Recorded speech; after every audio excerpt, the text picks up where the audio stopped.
पुण्यात्माओं, ये मानुष जन्म कितना दुर्लभ है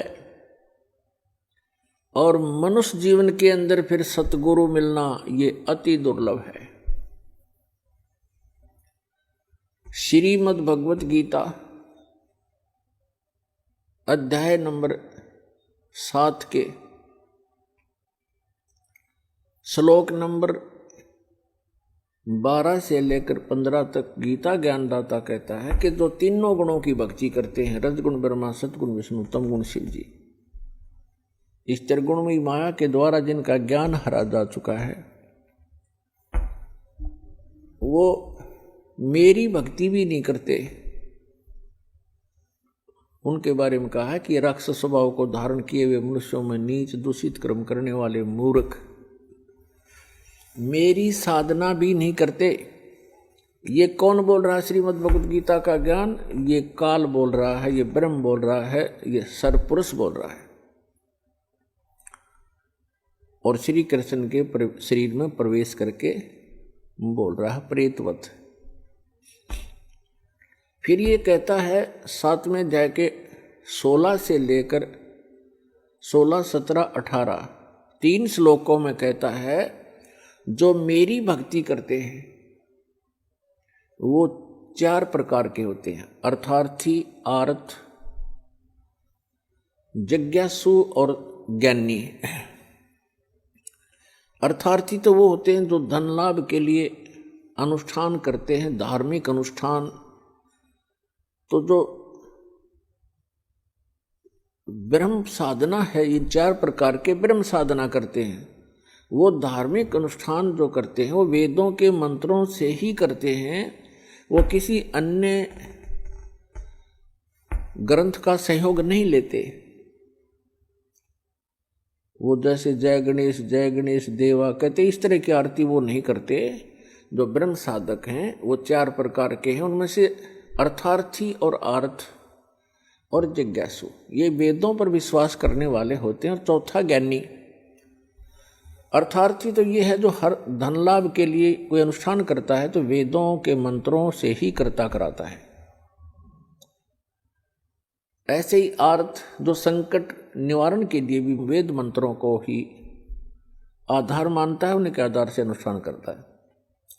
जिज्ञासु वो होता है जो भगवान के लिए घर से निकलता है, जैसे भी उनको संत मिलते हैं उनसे ज्ञान ग्रहण करके स्वयं वक्ता पाक जाता है, अपना जीवन नाश कर जाता है। ये तीनों व्यर्थ कर दिए। चौथा जो बताया ज्ञानी, ज्ञानी उसे कहते हैं जिसको ये पता लग गया कि मनुष्य जीवन बार बार नहीं मिलेगा और मनुष्य जीवन का मूल उद्देश्य है आत्म कल्याण करवाना और मोक्ष प्राप्ति करना। और उनको ये भी ज्ञान हो जाता है कि मोक्ष प्राप्ति केवल समर्थ भगवान, उस कंप्लीट गॉड अल्लाहु अकबर की भक्ति करने से ही संभव है, अन्य देवताओं की पूजा से नहीं। तो गीता ज्ञानदाता कहता है कि वो ज्ञानी जो हैं वो मुझे अच्छे लगते हैं, उनको मैं अच्छा लगता हूँ। फिर ये है क्योंकि वो मेरी भक्ति करते हैं ब्रह्म की, वो अन्य देवता में आस्था नहीं रखते। लेकिन फिर 7वें अध्याय के 18वें श्लोक में कहा है ये ज्ञानी आत्मा जिन्होंने ये सोच लिया कि मनुष्य जीवन बार बार नहीं मिलता, मोक्ष हुआ तो सफलता है इस मनुष्य जीवन की, अन्यथा नहीं है। और उनको ये भी ज्ञान हो गया कि मनुष्य जीवन बार बार नहीं मिलता और मोक्ष के लिए केवल पूर्ण परमात्मा की भक्ति ही करनी होती है, अन्य की नहीं। तो इसमें क्या बताया है कि इन चौथी प्रकार के जो ज्ञानी हैं इनको चौथे अध्याय के 32 और 34 में वर्णित वो तत्वदर्शी संत ना मिलने से इन्होंने अपने आप वेदों का निष्कर्ष निकाल लिया।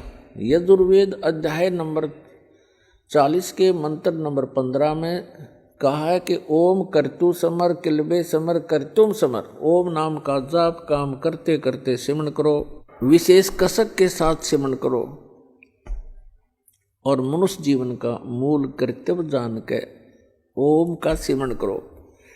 तो ये ओम नाम है ब्रह्म का, और उन्होंने गलती से मान लिया उस पूर्ण ब्रह्म का, कंप्लीट गॉड का, परम अक्षर ब्रह्म का। अब कहते हैं गुरु बिन वेद पढ़े जो प्राणी, समझे न सार रहे अज्ञानी। सतगुरु बिन काहू न पाया ज्ञाना, जो थोथा बुस छड़ मूड किसाना। गुरु बिन सतगुरु बिन काहू न पाया ज्ञाना, और जो थोथा बुस छड़े मूड किसाना। गुरु बिन वेद पढ़े जो प्राणी, समझे न सार रहे अज्ञानी। अब ये जितने भी ऋषि महर्षि आज तक हुए हैं, ये कंप्लीटली अज्ञानी थे। इनको तत्वदर्शी संत वो गुरु नहीं मिले। जो यजुर्वेद अध्याय नंबर 40 के मंत्र नंबर 10 में कहा है, वेद ज्ञानदाता वही है जो गीता ज्ञानदाता ब्रह्म है, सरपुरुष है। उसमें लिखा हुआ है कि कुछ तो परमात्मा के विषय में कहते हैं वो संभवात, संभवात माने जन्म लेकर आने वाला।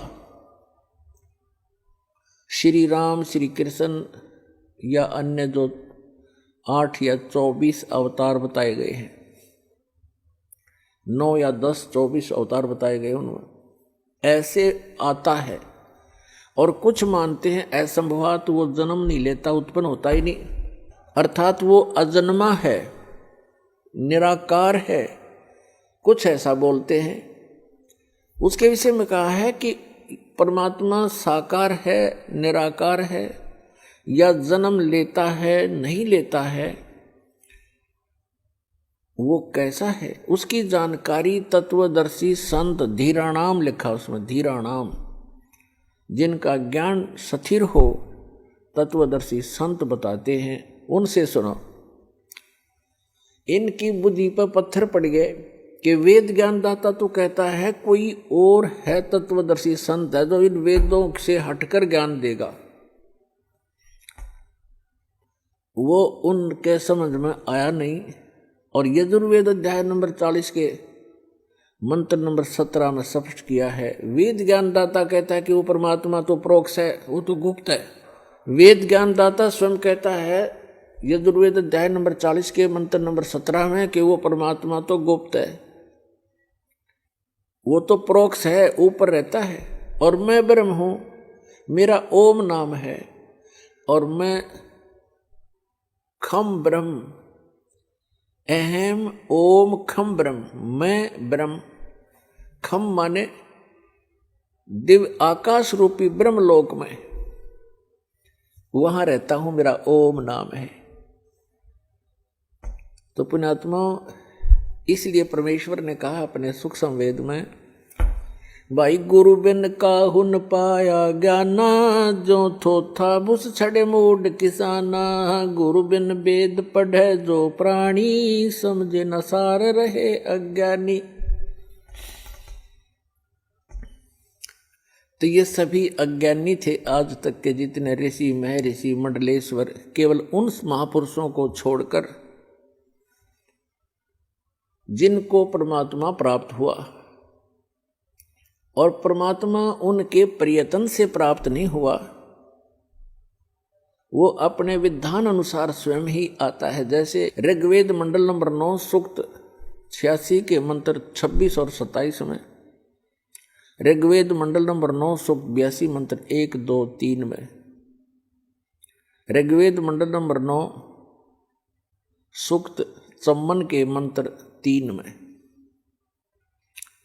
ऋग्वेद मंडल नंबर 9 सूक्त 20 मंत्र 1 में, ऋग्वेद मंडल नंबर 9 सूक्त 96 मंत्र 16 से लेकर 20 में, ऋग्वेद मंडल नंबर 9 सूक्त 94 94 के मंत्र 1 में, ऋग्वेद मंडल नंबर 9 सूक्त 95 के मंत्र नंबर 2 में, ऋग्वेद मंडल नंबर 9 सूक्त 1 मंत्र 8 और 9 में, और भी अनेकों स्थानों पर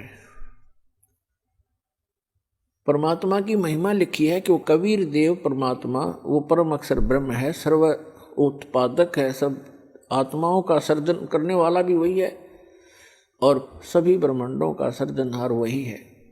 और वो ऊपर के लोक में रहता है, ऊपर के लोकों में रहता है, सबसे ऊपर के लोक में रहता है, वहां से गति करके आता, अच्छी आत्माओं को मिलता है, उनको उपदेश देता, तत्व ज्ञान सुनाता है और वो कवियों की तरह आचरण करता है और अपने मुख कमल से ऊंचे स्वर में बोल बोल के ये तत्व ज्ञान की अमर वाणी लोकोक्तियों के माध्यम से, कविताओं के माध्यम से, शब्दावलियों के माध्यम से बोल बोल कर सुनाता है।